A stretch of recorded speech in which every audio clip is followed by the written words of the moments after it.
So in the center, I'm going to pull a clarifier card for the King. King of Cups. So this is the energy that is throughout November, is this King of Cups energy. And I feel like this is Sagittarius, even though you're a fire sign.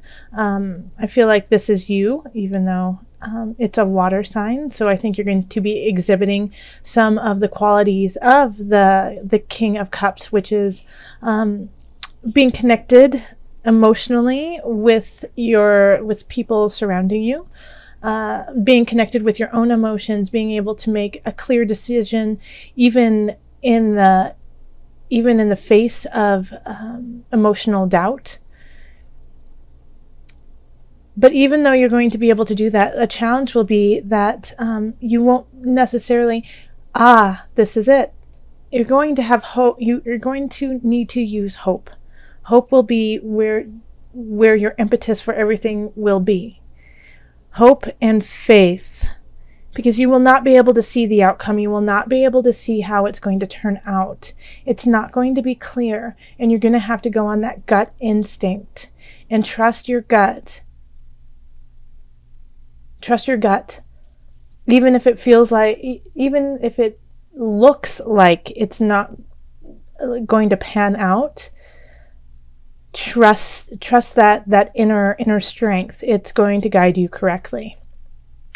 Okay, so in the love area we have the Lovers reversed, Three of Cups, and then the Queen of Cups. So I mean, this is truly a love sector, with the cups being there and then the lovers, of course. But the lovers are in reverse, so I feel like you're going to be giving kind of a facade in a way that you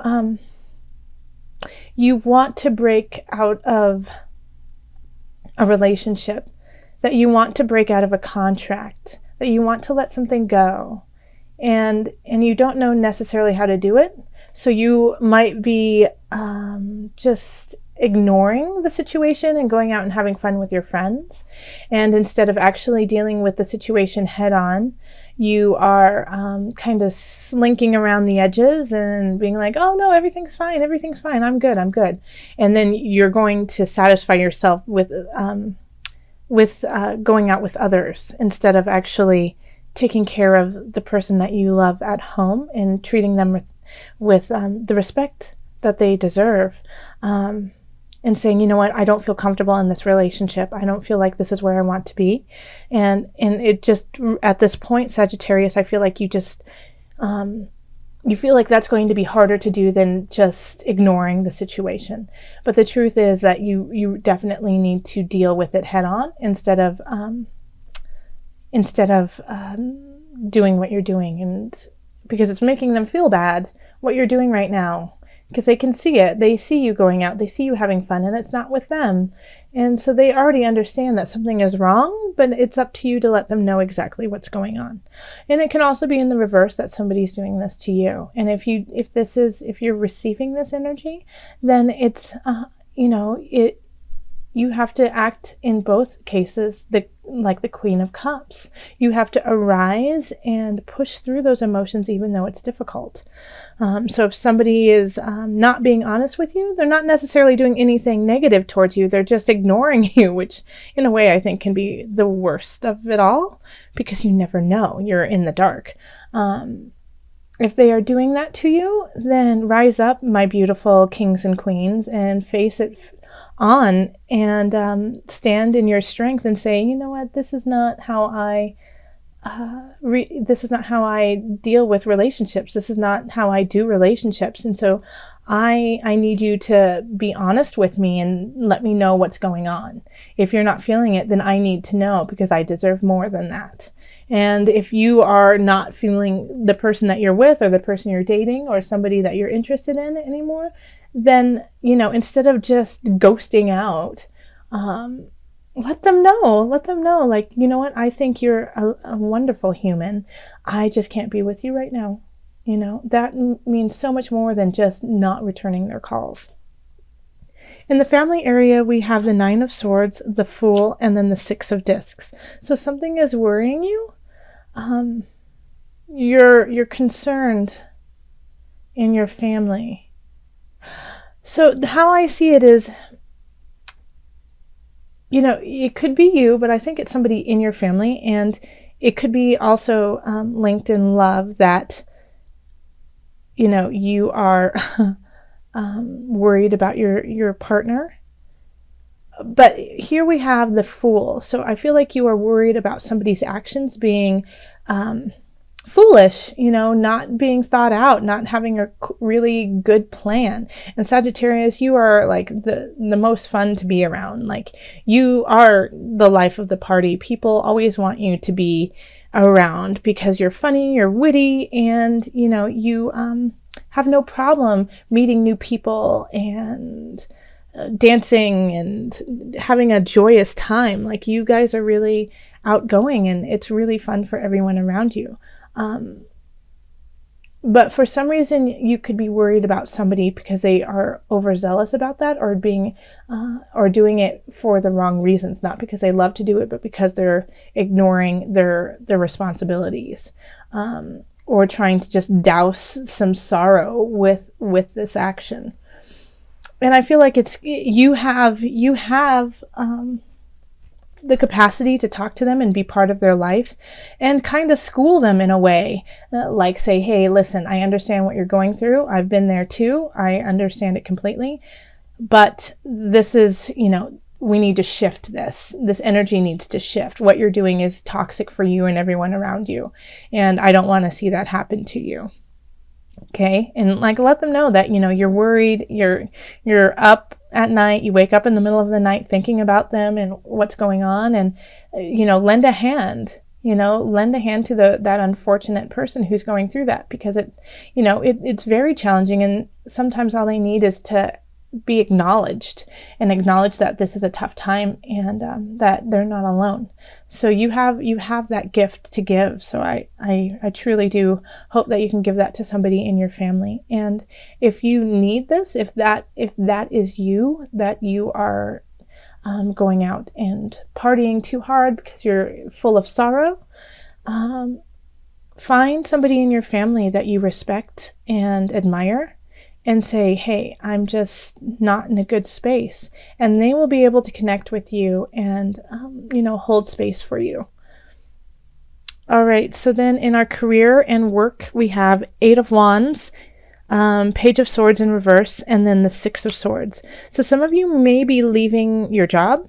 Some of you may be shifting in your job. I don't see it as necessarily you guys getting fired. I feel like it's just, you've been getting some different opportunities, you've been getting some different choices, and you've decided to take them. And some of you who are on the fence will definitely, like, who are teeter-tottering, like, should I stay in my job or should I go? You'll get pushed to go, because we have the Page of Swords in reverse. So, they could be crossing you in a way for to benefit themselves and not to help you out. So they could be kind of sneaky. They could be saying things to other people that are not true, or they're just exaggerating situations, or they could be saying things that are true but aren't necessary, don't need to be said, but they're just doing it because it makes them look better, it makes them feel better, and it could be directed, towards you and your actions. And so that could be like the last straw for you, of like, forget this. I was wondering if I should leave. I was wondering if I should carry on with this job, but obviously it's time for me to go. And if you do decide to make that choice, to go, I think it's definitely the right one to do. You're going to move on to something better, and you're going to leave this Page of Swords behind. You're going to just pass them. And yeah, you have a lot, and if you aren't thinking of leaving your job, then you're going to just have a lot of work on your plate, and different tasks given to you, and people might be a little short, and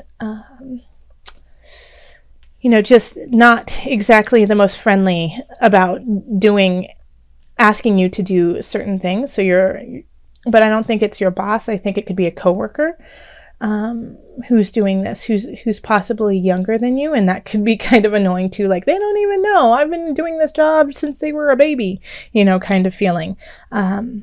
And that could make you question if you should stay there or at least shift something in your work. Now, if you're not thinking of shifting, then this is also just symbolizing you need to take walks during the day. Get out of the office when you're there.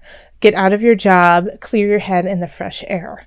Walk around. Just, take some time during the day. And that will make your work much more manageable. In finance, we have 6 of Cups, 2 of Discs, and the Magician.